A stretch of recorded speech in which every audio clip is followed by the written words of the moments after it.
마태복음 5장. 지난주 우리가 이제 5장에서 예수 그리스도께서 전해준 그 왕국 백성들이 해야 할 왕국 법령이 모세의 율법 명령을 넘어서는 그 의를 가져야 행할 수 있는 것이라고 말씀드렸어요. 그 왕국 법령이 모세의 율법을 멸하는 것이 아니라 더 완전하게 성취하는 것이라는 것을 또 분명히 말씀해 주고 있는 것을 우리가 봤습니다. 그 모세의 율법은 하나님께로부터 나왔잖아요. 그렇기 때문에 그 율법은 반드시 성취되어야만 했어요. 그래서 하나님은 백성들에게 그 명령을 주었지만 율법을 지킬 수 있는 자는 아무도 없었단 말이에요. 그래서 하나님은 육신을 입고 이 땅에 오셔가지고 그 율법을 뛰어넘는 자신의 의로 율법을 이루시고 또 자신의 그 의를 백성에게 주시면 또 새 영을 부어주시면 그분의 법을 그 백성들의 마음에 새겨주셔서 그 율법을 성취하게 하신다는 것이에요. 그리고 우리는 이제 왕국에서 지켜야 할 법령이 무엇인지 어떤 것들인지 일부 살펴보았습니다. 우리가 30절까지 살펴봤는데 사실 오늘 이어지는 문맥의 시작은 27절에 우리가 미리 봤던 누구든지 어떤 여자를 보고 그녀에게 정욕을 품는 자는 이미 자기 마음속으로 그녀와 간음한 것이라, 여기서부터 시작이에요. 문맥은 사실 이 마음의 정욕은 무엇에서 발달이 되냐면 눈이에요. 그죠? 하늘에서 자기 위치를 떠난 천사들이 노아 시대 때 이 사람들의 딸에게 들어갈 때도 그러했잖아요. 눈으로 보고 그들을 아내로 삼았단 말이에요. 천사들이. 그래서 범죄했죠. 마찬가지로 다윗도 밧세바에게 들어가기 전에도 이미 눈으로 목욕하는 그 여인을 스캔했기 때문이에요. 그죠? 그래서 이렇게 죄는 마음에서 시작하지만 눈은 욕망이 시작되는 통로이고요. 결국 손은 실제 행동으로 이어지는 것이에요. 이브가 타락하는 그 과정도 생각해 보세요. 먼저 눈으로 선악과를 봤잖아요. 그죠? 그랬더니 먹기에 좋아 보이고 두 눈에 즐거웠단 말이에요. 그랬더니 마음에 먹고 싶은 욕망이 생겼어요. 결국 그녀의 손으로 열매를 따먹었고 자기 남편에게 주었단 말이에요. 그래서 이 죄라는 것은 눈으로 보고 욕망을 가지면 행동으로 연결된다는 것이에요. 잠언서 6장 25절에 그런 말씀이 있어요. 그녀의 아름다움을 쫓아 너의 마음속에 정욕을 품지 말라. 28절에 마음으로 간음했다는 그 기록에 이어지는 말씀이 뭔지 아시죠? 29절에 뭐라고 하나요? 그런즉 만일 너의 오른쪽 눈이 너를 실족시킨다면 그것을 뽑아내요. 내게서 그것을 던지라. 이 말씀이잖아요. 이어지는 말씀이란 말이에요. 그럼 어떤 행동이 나왔다는 거거든요. 그죠? 그래서 왜 오른쪽 눈이고 오른쪽 손일까요? 그래서 어떤 분은 한 남자가 어떤 작은 틈, 작은 구멍을 통해서 한쪽 눈으로 여자를 몰라보고 한 손으로 음란한 행위를 하는 것을 말해주는 거라고 그렇게 설명하시는 분도 있어요. 자, 그렇다면은 그 눈을 뽑고 손을 잘라버려야 된다고 이렇게 말씀을 하고 있는데 정말 잘라버려야 할 것은 중요 부분이겠죠. 그렇지 않아요? 바울이 갈라디아 교회에게 막 할례를 받으라고 한 사람들을 향해서 사도 바울이 외쳤던 말이 뭔지 아시죠? 그들이 잘려나가기를 바란다고. 그 중요 부분이.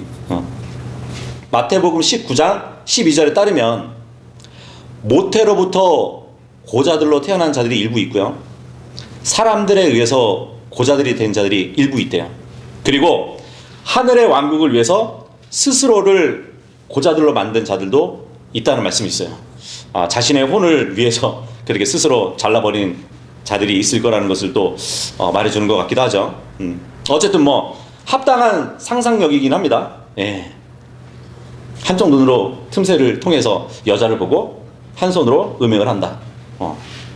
자, 그런데 여기 옳은 눈은 옳은 것을 보는 눈이에요. 그리고 오른손은 옳은 것을 해야 하는 지체를 상징합니다. 그리고 성경을 우리가 다 찾아보잖아요. 그러면은 이 오른쪽 라이트는 단순히 방향이 아니에요. 뭐 권위, 능력, 가장 귀한 자리를 의미합니다. 뭐 예를 들면은 하나님이 구원을 하셔도 오른손으로 구원하신다는 말씀이 있잖아요. 예수님도 인자가 하나님의 오른편에 앉는다는 그 말씀을 해주시잖아요. 그래서 이 오른쪽이라는 것은 가장 소중한 것을 의미한단 말이에요. 이 고대 전투를 보면은 방패를 왼손에 들었어요. 그리고 검을 오른손에 들었단 말이에요. 그래서 몸의 왼쪽이 가려지기 때문에 오른쪽 눈이 중요했었어요. 예. 그래서 여기서 주님이 오른눈 했을 때는 더 중요한 눈을 인식하고 있단 말이에요. 참 흥미롭게도 사무엘상 11장에 보잖아요. 그러면 이제 암몬족이 이스라엘을 침공해요. 근데 그 침공에 놀랐던 이스라엘이 우리가 평화 조약을 맺고 싶다고, 암몬족과 평화롭게 지내고 싶다고 이렇게 요청하는 장면이 나와요. 근데 그 암몬은 자신들의 군사적인 힘을 믿고 이스라엘과 평화 조약을 거부해버려요. 끝까지 전쟁을 통해서 이스라엘을 무력화시키려고 점령하는 것이 이 암몬의 목적이라고 분명히 밝히거든요. 그리고 이제 이 암몬족의 나핫이라는 사람이 있는데 그 자가 이렇게 얘기해요. 그래? 너희가 우리와 화평 조약을 맺겠다고? 그러면 그 언약을 맺는 대신에 내가 너희의 오른쪽 눈을 모두 빼버리겠다고, 그런 말을 해주고 있어요. 이스라엘 사람들에게 너의 오른눈을 빼겠다고 이렇게 협박하는 것이에요. 그러니까 아예 대적을 하지 못하도록 만드는 것이란 말이에요. 이것은 단순한 잔인함이 아니에요. 군사적으로 무력화하기 위해서 수치를 주는 그 의미를 말해준단 말이에요. 그래서 예수님이 오른눈을 이렇게 말씀하신 것은 가장 중요한 것이라도 더 중요한 혼을 구원하기 위해서 포기하라는 그 강한 메시지란 말이에요. 마찬가지죠. 오른손을 잘라버리라는 이 말씀도 오른손은 검을 드는 손이잖아요. 무엇보다 중요한 건 이제 그 사람의 혼이라는 것이에요. 혼을 구원하기 위해서는 그 중요한 오른손마저도 잘라버려야 된다고. 근데 마가복음 9장 45절에 보잖아요.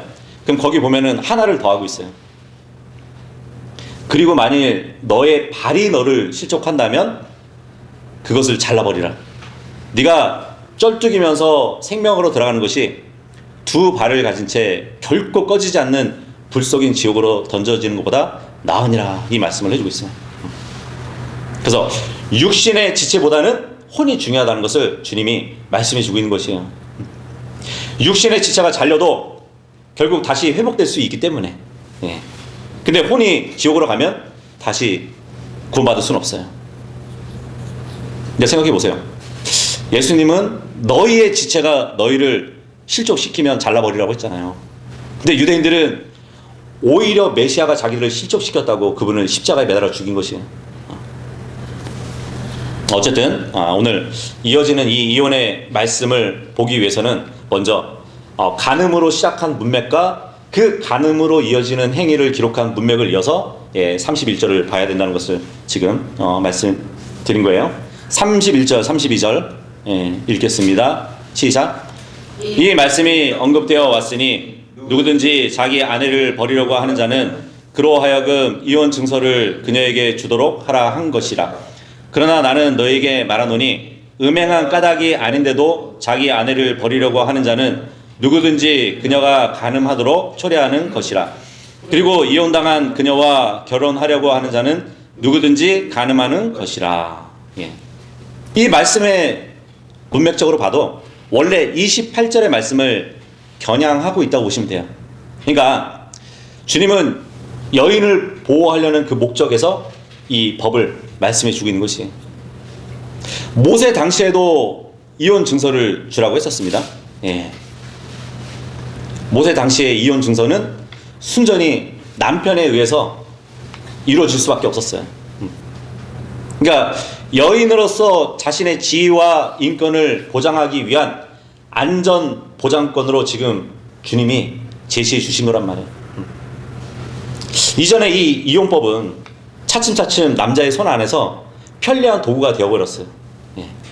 남자들이 이제 성적인 욕망을 채우기 위해서 일시적으로 이 여자와 결혼했다가 얼마 가지 않아서 이제 다른 여자를 또 자기 손에 넣기 위해서 이혼했단 말이에요. 먼저 여자를 이혼시켜버렸단 말이에요. 그러니까 말 그대로 성적인 방종을 일삼았기 때문에 악법을 가지고 있었던 것이에요. 그래서 여성은 그 당시에 굉장히 물건처럼 남자가 막 버리거나 또 취할 수 있는 남자의 소유물로 전락해버렸던 것이에요. 그래서 구약 율법 아래서는 뭐 신명기 24장 1절에서 4절에 따라서 이혼이 허용되었어요. 근데 그 말씀은 간음의 경우에만 해당되지 않았었어요. 이 간음을 하게 되면 그 형벌은 죽음이었단 말이에요. 근데 여기 말씀 보니까 음행한 까닭이 아닌데도 자기 아내를 버리려고 하는 자는 누구든지 그녀가 간음하도록 초래하는 것이라, 이 말씀을 해주고 있어요. 근데 이 말씀은 또 무슨 의미일까요?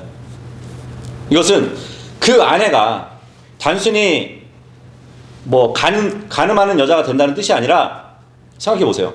이혼을 해서 그 여자를 내보냈어요. 그러면은 그 여자는 아무 생계 수단이 없는 이유로 인해서 다른 남자와 살 수밖에 없는 것이에요.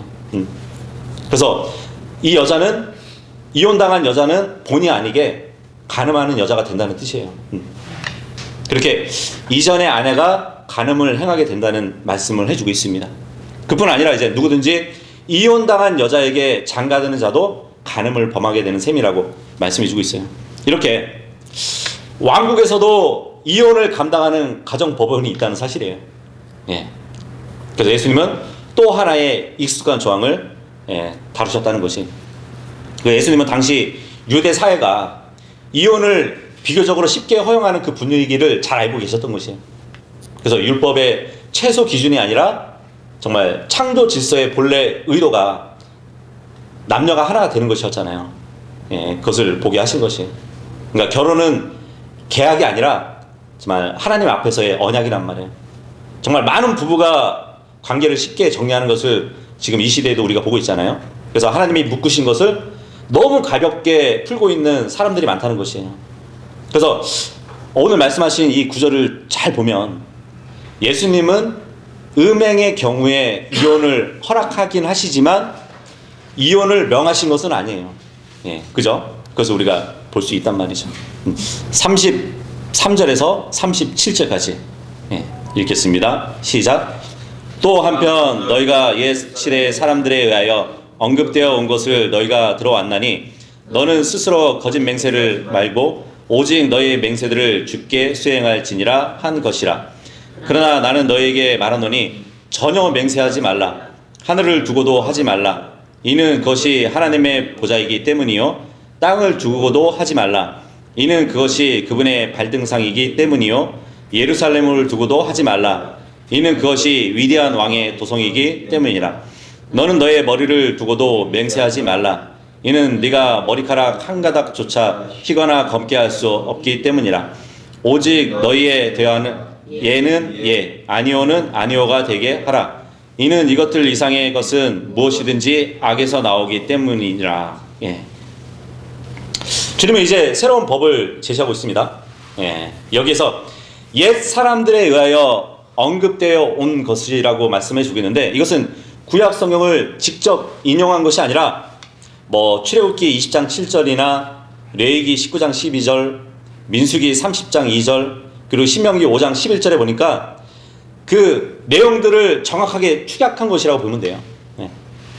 옛 사람들에 의해서 언급되어 왔다는 것은 이 몇 구절에 똑같이 이제 언급되어 온 것을 말씀해 주고 있단 말이에요. 그래서 모세의 율법에서는 거짓 맹세와 주님의 이름을 헛되이 부르는 것과 또 서원을 지키지 않는 것을 금지했었어요.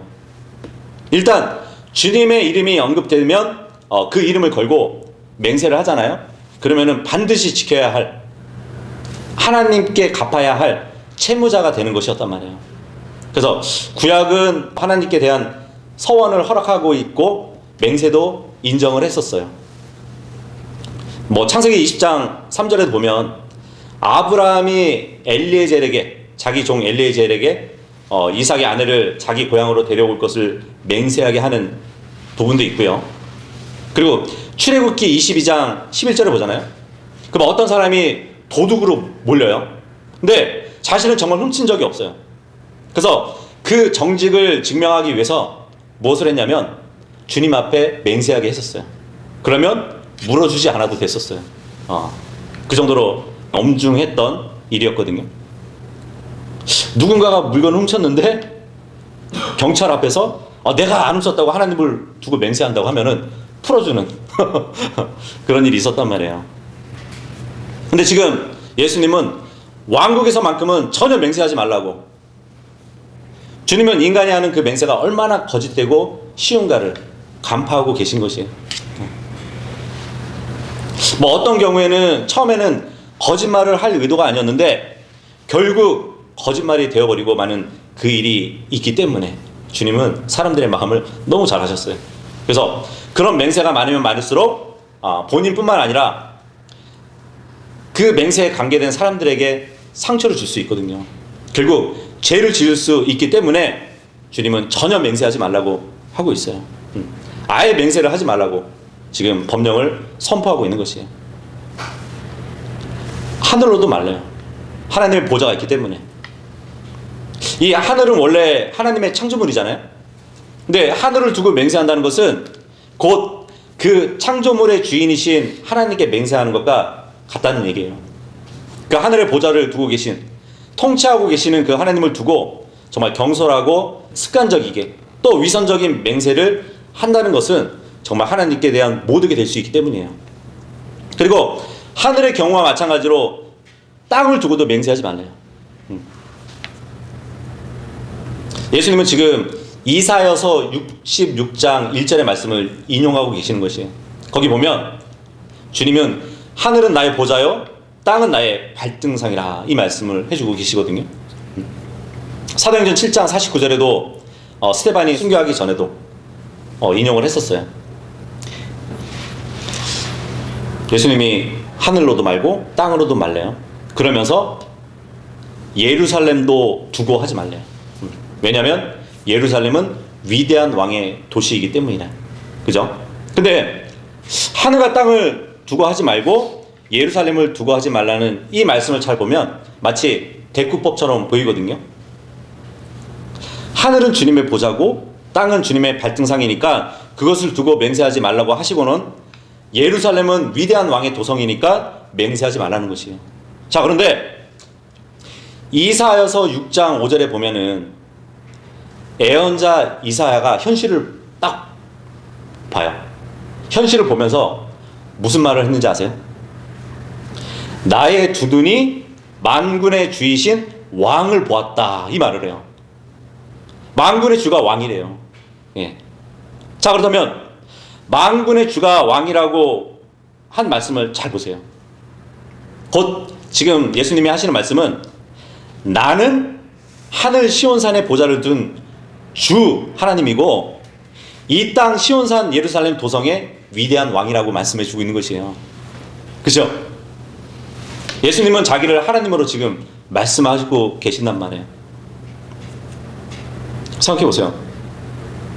예수님이 니코데모 앞에서 하신 그 말씀, 여기에 신격 교리가 나오는 것이에요. 요한복음 3장 13절에 보면 그런즉 하늘에서 내려온 자 곧 하늘에 있는 인자 외에는 아무도 하늘 위로 올라갈 자가 없느니라 그러거든요. 어떻게 하늘에서 내려온 자인데 여전히 하늘에 있는 자라고 자신을 소개할 수 있어요? 그죠?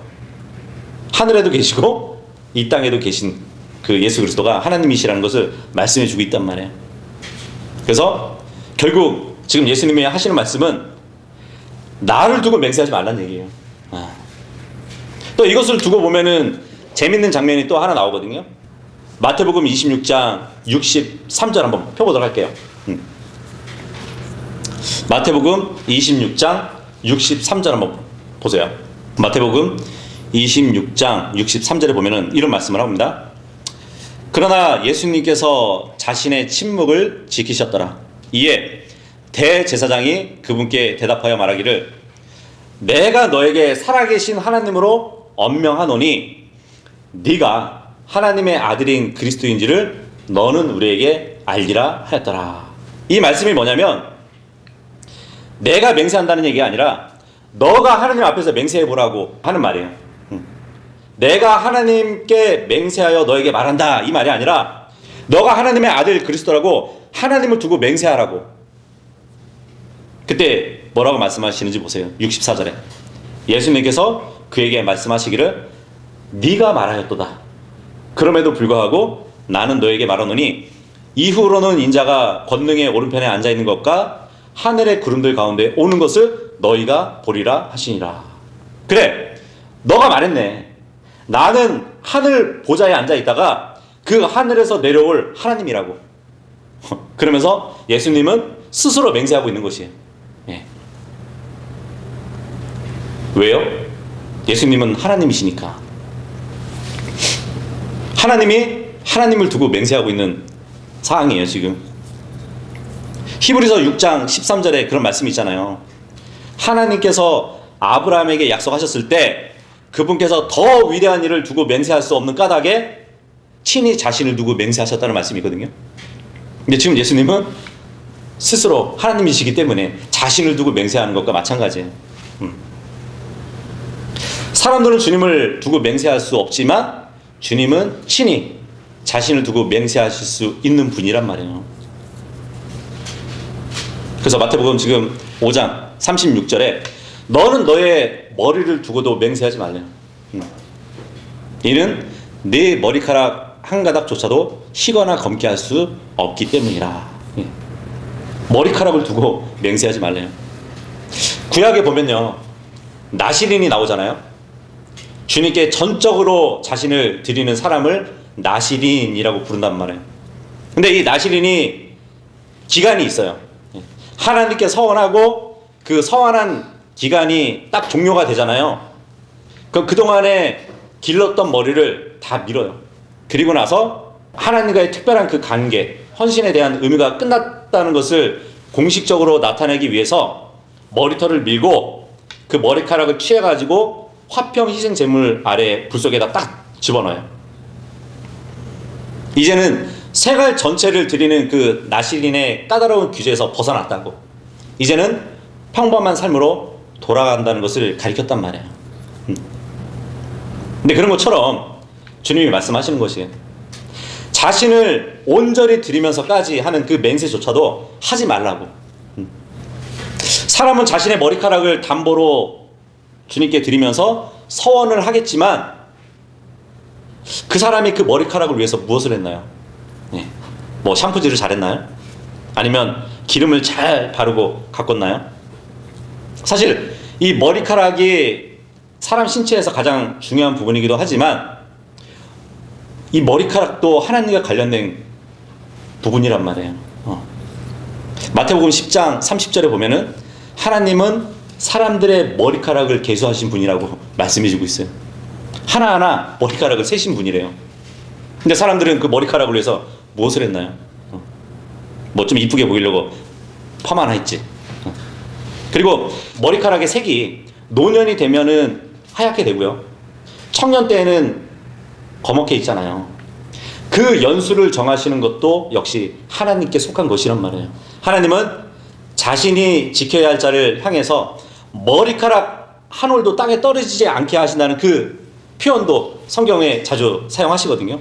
그래서 주님은 너희가 머리카락을 위해서 한 것도 아무것도 없는데 그 머리카락을 가지고 담보로 나에게 바치면서 맹세하는 것조차도 하지 말라는 그런 말씀을 하고 있는 것이. 자, 그렇다면 이 나실이라는 규례는 없게 된 것이잖아요, 그죠?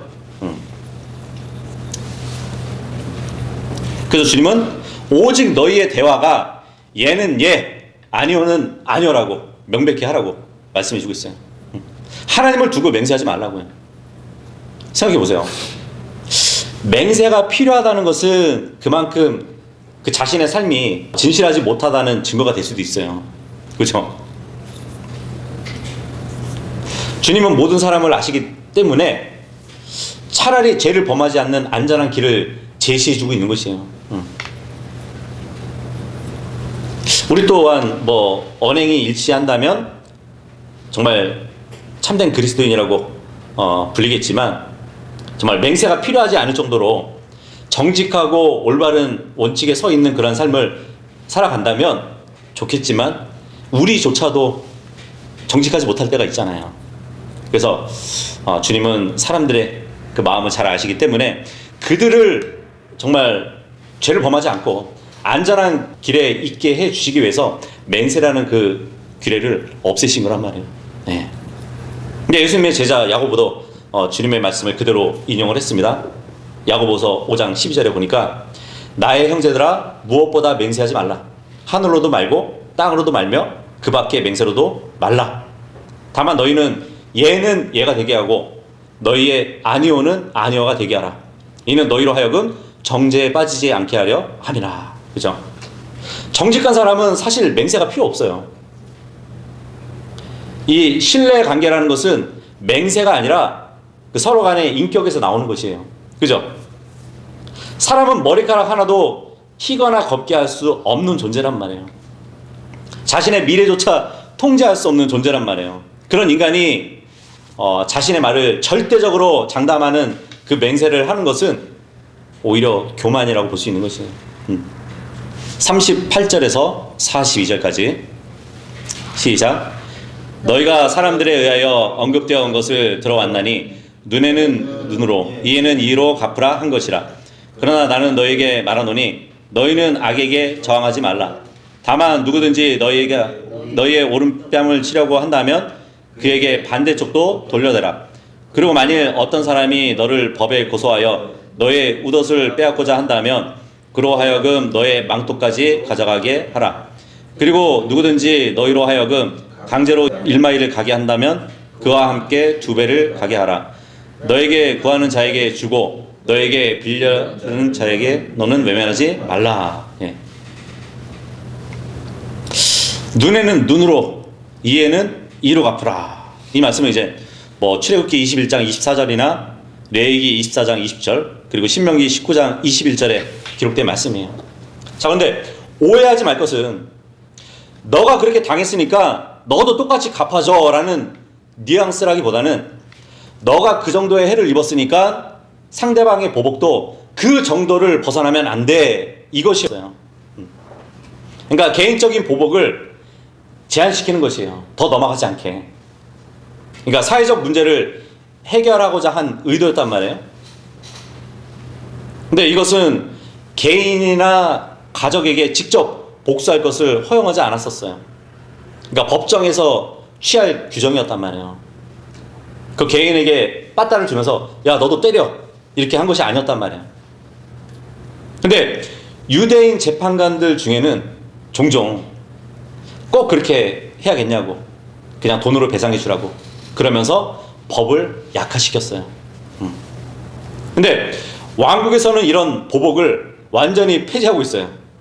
이것은 정말 율법을 뛰어넘어서 보다 차원 높은 그 의를 요구하는 것이란 말이에요. 과거에는 보복이 법적으로 허용되었지만 이제는 은혜롭게 아무 저항도 하지 않을 수 있다는 것을 말씀해 주고 있단 말이에요. 악에게 저항하지 말라고.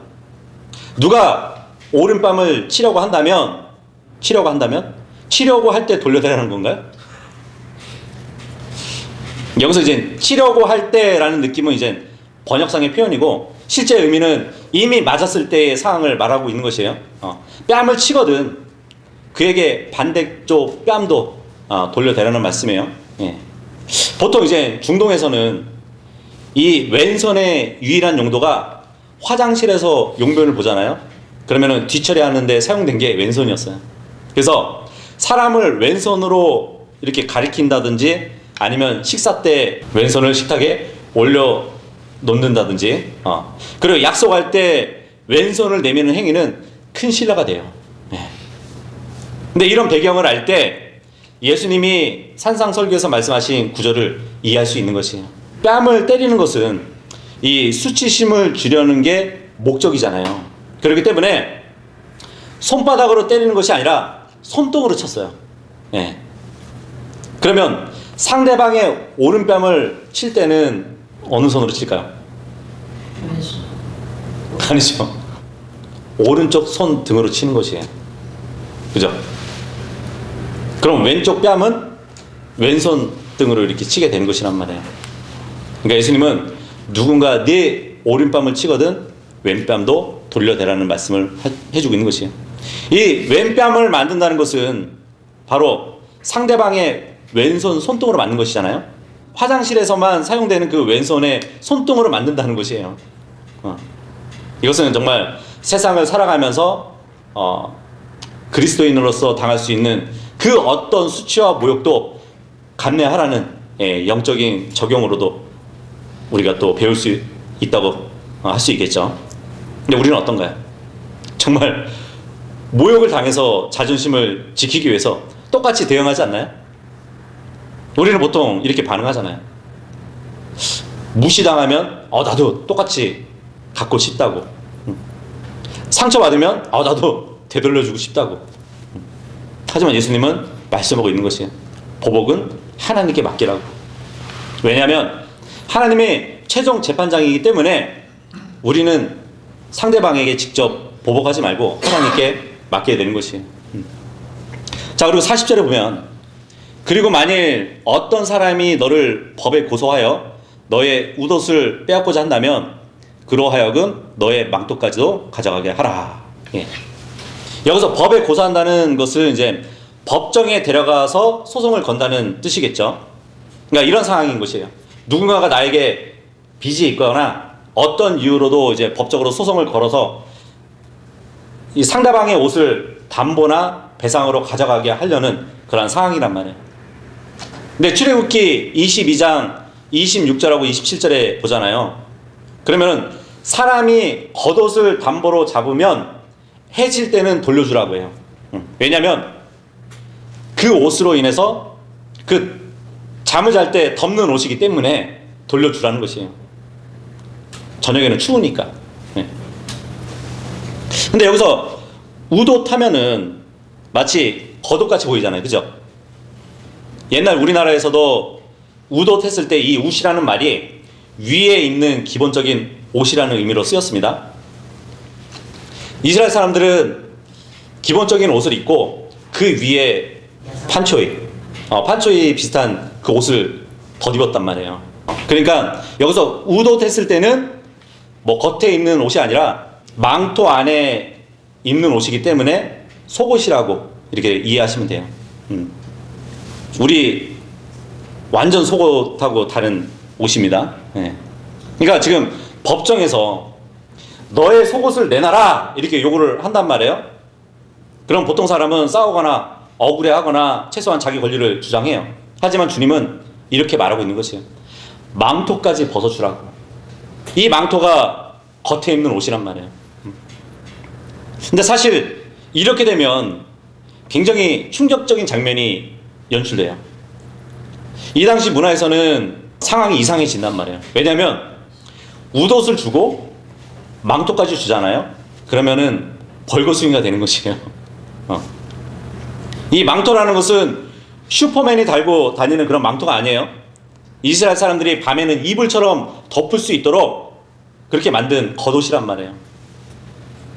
근데 속옷을 주고 망토까지 준다면 결국 이 사람은 벌거숭이가 되는 것이란 말이에요. 참 유대 문화에서는 이 벌거벗는 것도 부끄러운 것이지만 더 수치스러운 게 뭔지 아세요? 벌거벗게 만드는 사람이 더 수치를 당해요. 그래서 이 행동은 단순한 굴복이 아니라 정말 상대방의 부당함을 드러내는 또 행동이라는 것을 알 수 있습니다. 근데 누가복음 6장 29절에 보면은 반대로 기록되어 있어요. 여기서는 이제 웃옷을 달라 그러면 망토까지 주라고 말씀해 주고 있잖아요. 누가복음 6장 29절에 보면은 망토를 갈취하는 자에게 너의 웃옷도 가져가는 것을 금하지 말라고. 그죠? 반대로 되어 있죠. 뭐 이것을 가지고 또 뭐 성경의 모순이다 뭐 이렇게 말을 하시는 분들도 있지만 이 망토와 웃옷이 바뀐 이유가 있어요. 지금 마태복음은 법정에서 요구를 하는 상황이잖아요. 웃옷을 요구하는데 더 비싼 망토까지 주라는 것이란 말이에요. 그리고 누가복음의 말씀은 어떤 사람이 막 위협하면서 남의 옷을 강제로 빼앗는 그런 말씀이에요. 그러면은 겉에 보이는 망토를 빼앗겠죠. 그죠? 그러면 속옷도 벗어주라고, 웃옷도 가져가라고.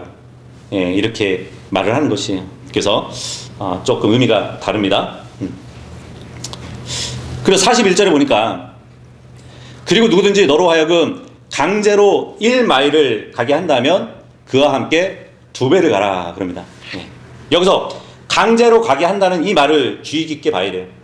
이 말씀은 이제 이 당시에 로마 수비대가 있어요. 짐을 운반하는 일을 하게 되잖아요. 그러면은 그 길을 안내할 수 있는 일반 사람들을 강제로 가게 하는 권리가 있었어요. 길을 안내하라고. 그리고 짐을 운반하는 그 운반자로서 민간인들을 강제로 동행할 것을 강요했었단 말이에요. 그래서 이 로마 군인들이 민간인들을 징용해가지고 군사 물자를 규정된 거리를 운반하게 하는 그러한 권리를 행했다는 것을 지금 우리가 일단 알고, 여기 1마일은 보통 1.5km 정도의 거리를 나타냅니다. 근데 그것을 2배로 걸어주래요. 자, 물자를 운반할 건데 1.5km까지 너 함께 가 하면은 그 배로 더 가주란 얘기예요. 자, 근데 로마군이 그들의 권리를 사용한 장면이 성경에 나와요. 언제인지 아세요? 마태복음 27장 32절에 보면은 키레네 사람 시몬이 나오거든요. 예수님이 십자가를 지고 넘어지고 갈 때 그 십자가를 강제로 짊어지게 했단 말이에요. 그래서 이 로마군이 시몬에게 예수님의 십자가를 처형 장소까지 운반하도록 강제로 강요했던 것이에요. 근데 이런 경우에 비슷하게 로마 군인들은 자주 이제 한 개인에게 그러한 일을 요구했었던 것인데, 법 질서에 정확히 일치하지 않을 때에도 그런 동행을 요구했었다고 합니다. 그래서 강제로 징용이 되게 되면 이 당사자로서는 분노가 생기잖아요. 그렇지 않나요? 이런 요구까지도 강제로 내가 해야 되나?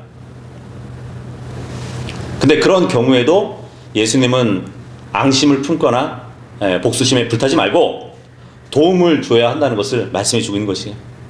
물론 왕국에서는 그런 일을 겪지는 않겠죠. 뭐 로마군이 이렇게 점령하는 왕국이 아니니까.